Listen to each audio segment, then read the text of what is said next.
My friends, tensions are increasing once again in the Middle East. Currently, the most likely scenario is that Iran will use its minions and proxies in the region like Hezbollah and the Houthis of Yemen as an instrument of retaliation against Israel. In my previous video, I covered the possibilities of an Israeli invasion of South Lebanon. So today I'll cover what if Hezbollah strikes first? What if they launch a preemptive strike on Israel like some sort of blitzkrieg? Oh shit, not good. We could witness the infiltration of elite Hezbollah commandos deep inside Israel to capture key military positions and create chaos, combined with large rocket, missile, and drone strikes on critical military and economic installations across the country. However, this time on a much larger magnitude than what we have seen so far. Current Israeli estimates suggest that Hezbollah could fire 3,000 to 4,000 rockets daily at Israel, at least in the first stages of the war. In comparison, Hezbollah succeeded in firing a maximum of 160 rockets per day during the 2006 war, and averaged approximately 100 rockets every 24 hours. So today we're speaking about 40 times more firepower. In 2024, Hezbollah is estimated to have an impressive arsenal of around 130,000 to 150,000 rockets and missiles. What if they fire 20,000 to 30,000 rockets and missiles within the first days? It could completely saturate Israel's air defense capabilities. Just like a bullfighter waving the red rag and poking the bull, Hezbollah's objectives would be to force Israel to respond quickly, ideally by launching a premature and poorly planned ground invasion of South Lebanon against fortified positions that Hezbollah prepared for years. Welcome to History Legends, and here are the latest news of the Israel-Iran war. If you're new to this channel, make sure to like and subscribe. As you know, some of my latest videos have been targeted with limited or no ads, so make sure to check out my Patreon or PayPal to keep the show running. Thank you to everyone that has already helped, and welcome to the headquarters. Option 1. Low-scale war of attrition. Despite this escalation and all the announcements, Israel and Hezbollah could simply carry on this war of attrition, where both sides bombard each other across the border. In this scenario, each side continues to put pressure on the enemy, all the while preventing an escalation that could spiral out of control, with military targets being given priority. This type of petite guerre or small-scale war of attrition could last for months, even years. For sure, there are casualties. For example, I looked through an Hezbollah-affiliated Telegram channel, and they reported 400 KIA within their ranks or their allies like the Amal movement. It's certainly significant, but there's no doubt that they can replace these losses. On top of that, it's important to mention that Iranian weapons are continuously being transferred to Hezbollah through the Syrian border. So whatever Hezbollah fires gets replaced. So the most important for them is to keep these supply lines flowing. However, given the current circumstances, it will be difficult to maintain this status quo. First of all, Hezbollah has been carrying strikes deeper and deeper inside Israel, forcing about 100,000 civilians to abandon their homes. And overall, we can expect some sort of retaliation from Iran. Option 2. A commando operation. Option 2 consists of a preemptive offensive by Hezbollah, using a combination of ground forces, supported by an intense rocket artillery barrage and drone strikes. But before we can draw up some battle plan, let's first take a look at what kind of weapons Hezbollah has in storage. From all the videos circulating on social media, we know Hezbollah makes heavy use of anti-tank guided weapons. I mentioned some of them in my previous video, like the Almas ATGM, which is a copy of the Israeli Spike, the Tufan, a copy of the American BGM-71 TOW missile, and the Tarala launcher, which is a local invention and basically a double Russian cornet. In a way, we can say the operators of these weapons have grown extremely skilled. They have been sniping non-stop Israeli tanks camping on the border area. What makes these units lethal is that they can be camouflaged and attack beyond the line of sight. In this video, we can see one of the missiles going over a hill, straight towards Israeli APCs. On top of that, with these ATGMs, Hezbollah carried a very effective campaign to systematically take out all Israeli ISR installations along the border. ISR stands for Intelligence, Surveillance, and Reconnaissance. Because of such ATGM units, the Meron base has been targeted multiple times. As of June 2024, the Meron base got targeted in January, February, March, and April. For example, here they fired the camera-guided Almas to strike right into a radar system. By the way, make sure to check out Middle East Observer on Twitter. He specialized in the Israel-Hezbollah war. Overall, this is a very effective, low-cost war. The destruction of all this ISR equipment along the border allowed Hezbollah to launch drone strikes deeper and deeper into enemy territory. Drones are probably one of the biggest tactical evolutions of the organization since the 2006 war. This Israeli think tank, the Alma Research and Education Center, estimates that Hezbollah possesses as many as 2,000 UAVs. Although, disclaimer, they don't break down how they came about these numbers. As part of their psychological war effort aimed at sowing fear on the Israeli public, Hezbollah released videos from recon drones flying over critical facilities in Israel. Here they released a 10-minute video over the port of Haifa, showing positions of air defenses and radars, factories, numerous ships, and other key IDF installations. On the 9th of July 2024, this time their surveillance drone flew over the Golan Heights sector and recorded military outposts and even the positions of numerous Iron Dome deployment sites. These videos were not shot at once, but over several days between late April and early May. The Lebanese drone operators probably used the reconnaissance Hudhud-1 UAV. This model has a range of 30 kilometers and operational duration of 90 minutes. It is characterized by its relatively compact size, 1.9 by 1.5 meters. In turn, its small radar cross-section makes it difficult to detect. It's no secret that Iran supplied Hezbollah with a panoply of drones, like some sort of sugar daddy.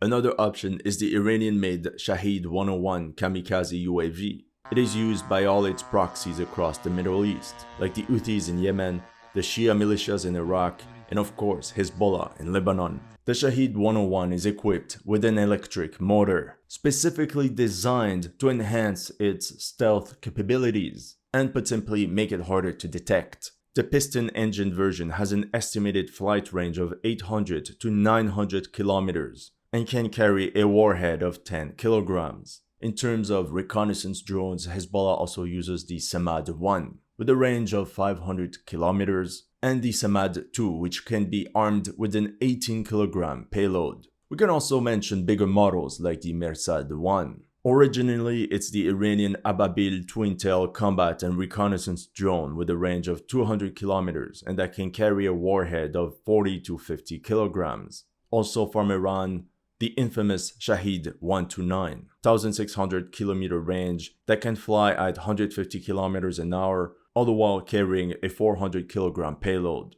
It seems the Iranians are extremely good at reverse engineering. That's how they provided their Lebanese proxy with a derivative of the US-made Beechcraft MQM-107 Streaker.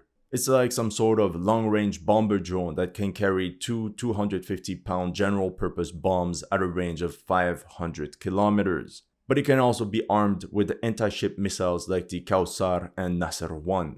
Lastly, we have to talk about the multi-role Mohajer UAV. It has an operational range of up to 500 kilometers. It has 4 slots under the wings and 2 others under the main fuselage meant for air-to-ground missiles or bombs. It is also equipped with electronic countermeasures and radar detection. Additionally, we have evidence of a couple of FPV drones.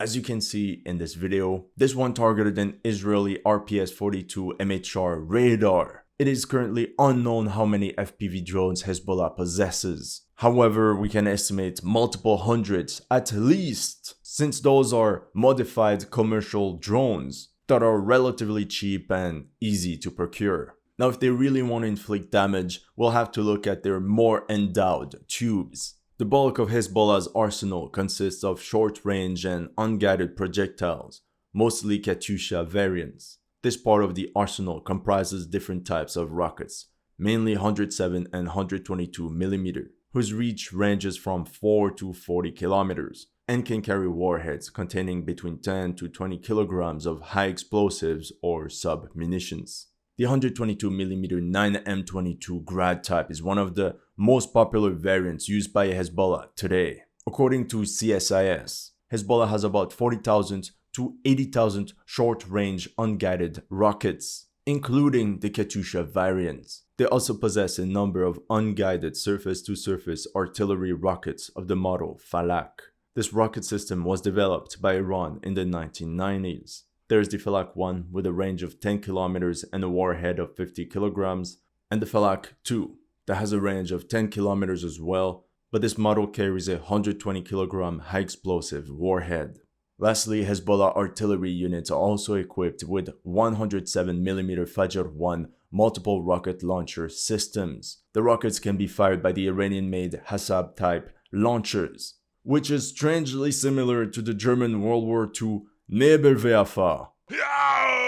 In the end, the Hasab launcher holds up to 12 rockets with a range of 8 to 10 kilometers and 8 kilogram HE warheads. Now what can we expect Hezbollah to do with all this good stuff? Let's say they plan on carrying out a commando raid on the Meron base, a primary hub for command and control, electronic warfare, and surveillance in the north of Israel. Disclaimer: going commando is always a risky move. We could see waves of drone strikes all across the sector to saturate Israeli air defense capabilities, followed by a second wave, where this time Hezbollah would fire its short-range artillery systems, hypothetically let's say 10 to 20,000 rockets within 24 hours. This will cause massive panic and chaos. At the same time, ATGM crews could target armored vehicles all around the perimeter of attack and slow down Israel's responsiveness. That's when Hezbollah orders its commando force forward, which could infiltrate Israeli territory through the rugged terrain, but maybe also through tunnels. It is certainly a possibility since they already used tunnels in the past to get inside Israel. For such a mission, they could deploy the Radwan Special Operations Unit. This elite regiment even released a video where they practiced the storming of an Israeli base, where they're supported by various ATGMs and even mortars. The Meron base is located 7 kilometers from the border on a hilltop. Hezbollah fighters could reach the base within 30 minutes, with small, very mobile units aboard motorbikes, quad bikes, and light all-terrain vehicles.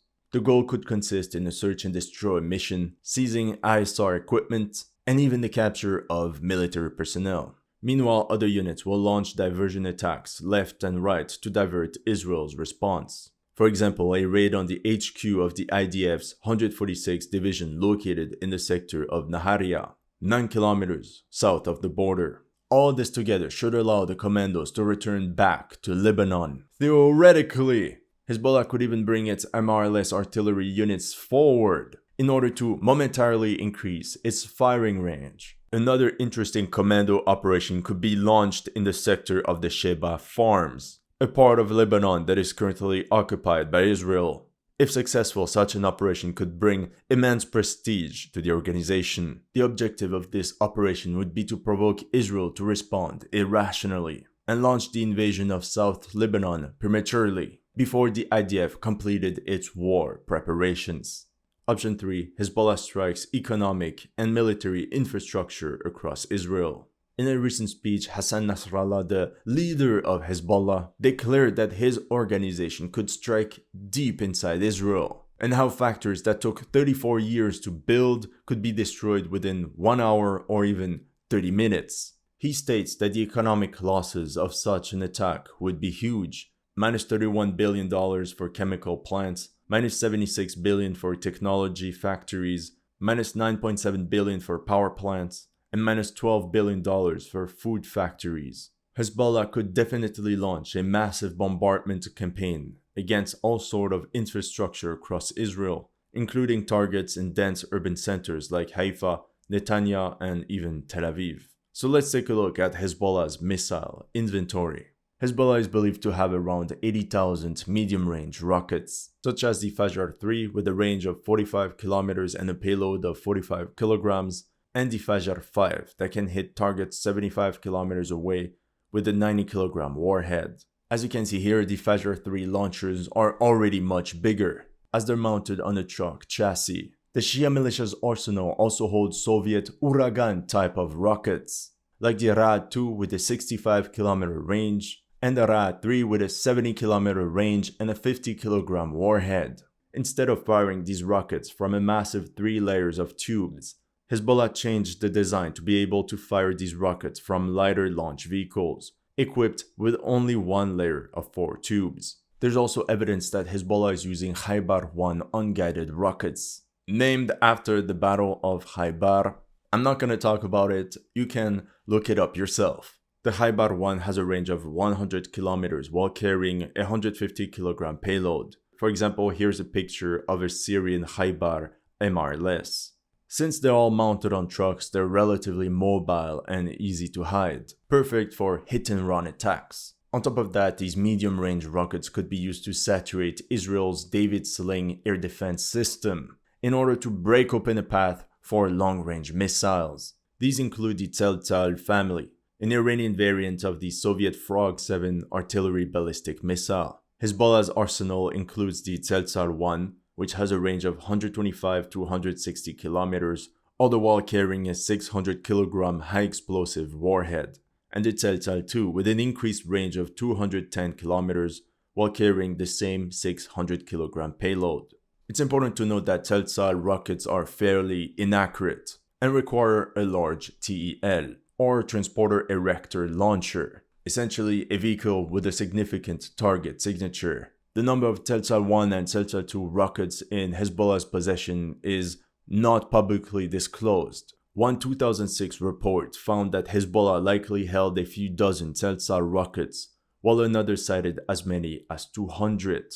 If we take into account the massive increase in firepower of Hezbollah in the last 20 years, today could be 40 times higher. They could have nearly 10,000 of those rockets. We could also mention the Fatr 110 and M600 with a range of 250 to 300 kilometers. This artillery can cover almost the entirety of Israel, and Hezbollah is believed to hold hundreds of these missiles. Both the Fatr 110 and M600 are GPS guided and can inflict significant damage as they carry 450 to 500kg payloads. Everybody stay calm! What's the procedure, everyone? What's the procedure? Stay calm! Lastly, for this category of weapons, there are rumors indicating that Syria transferred a number of Scud missiles to Hezbollah.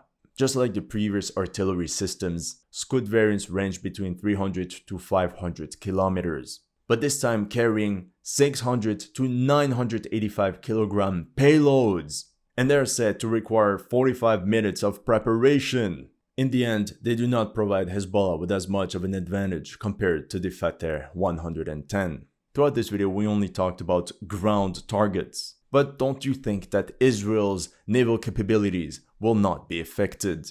Hezbollah's arsenal includes the Chinese-made C-802 developed in the 1970s and 80s. It has a range of 120 kilometers while carrying a 165kg warhead.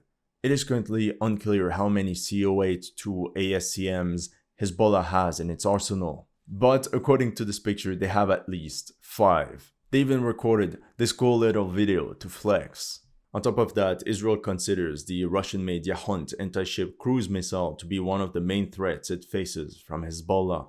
According to US intelligence, in 2016, Syria transferred 12 Yahunt ASCMs to Hezbollah. The Yahunt has a range of 300 kilometers, while carrying either a 200kg high-explosive warhead or a 200kg semi-armor piercing warhead. What makes it dangerous is that it is supersonic and employs inertial navigation-based guidance. This could seriously complicate Israel's blockade of Lebanon, especially considering Hezbollah's coastal radars. Thank you for your patience. Now let's take a look at the battle plan. The first array of strikes could be fired against economical infrastructure. Israel is highly dependent on importations, so a primary target could be the port of Haifa in the north of the country. It's Israel's main port as it handles 30 million tons of cargo per year. Hezbollah can reach it with medium-range rockets, drones, and long-range missiles. Potentially, there could be strikes on the port of Ashdod, which handles 19 million tons of cargo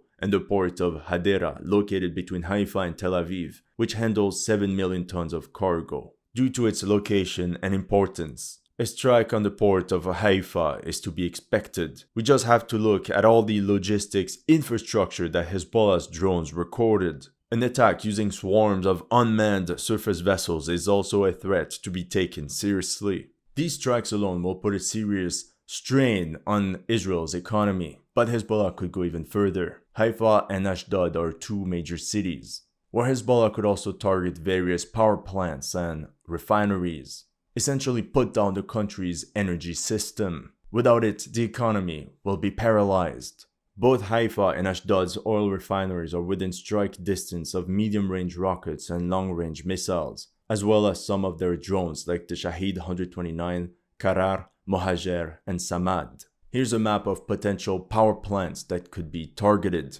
But of course, like the war in Ukraine has demonstrated, destroying a power plant with missiles is not an easy task. So Hezbollah will probably concentrate on the largest ones located closer to the Lebanese border, such as Orat Rabin, Haifa, and Hagit. On top of economic infrastructure, there are various military installations that could also be targeted, primarily Iron Dome radars and command and control centers. We talked about the Meron base earlier. Instead of a risky commando operation, they could simply blast it with missiles.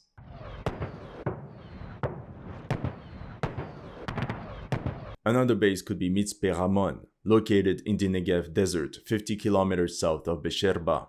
Only long-range missiles and drones could strike it. For information, Mitzpe Ramon Air Base was struck on the 13th of April 2024, as it was slightly damaged by 7 Iranian missiles. The radars of Mitzpe Ramon are important because they provide Israel with an aerial picture of the entire southern theater that covers southern Israel, Egypt, Jordan, and Saudi Arabia. Another set of targets could be the air bases where F-16s, F-15s, F-35s, and UAVs are located. Side note, F-35s and F-15s can carry nuclear weapons. For example, we can think the Ramat David base will be a target of choice for Hezbollah. It's located 20 kilometers southeast of Haifa and home to 3 squadrons of F-16s, 2 squadrons of UAVs, and 1 squadron of Eurocopter Panther helicopters. It's not a coincidence that on the 24th of July, Hezbollah released this video of yet another one of the recon drones flying right over this very important airbase. Otherwise, all the other ones are located south of Tel Aviv. Palmashim, Tel Nof, Hatzor, Sdod Misha, Hatzerim, Nevatim, Ramon, Ovda. To strike them, Hezbollah will have to launch its precious long-range missiles and bypass air defense. Of all the air bases in the south, Nevatim could be a primary target, home to 3 squadrons of F-35s and 1 squadron of GV and G550 aircraft that are used for special electronic mission aircraft, conformal airborne early warning, electronic intelligence, and communication intelligence. With that being said, I still believe Hezbollah will focus its attention on targets located in the north of Israel. The big question is, can Israel afford to let Hezbollah grow stronger and stronger as years go by? We already saw how much they increased their firepower between 2006 and now. What is it going to be like in 10, 15 years? That's all I have for you today. Let me know in the comment section what you thought of my analysis. If you're new to this channel, make sure to like and subscribe. And if you want to support my work, make sure to check out my Patreon or PayPal. The links are in the description below.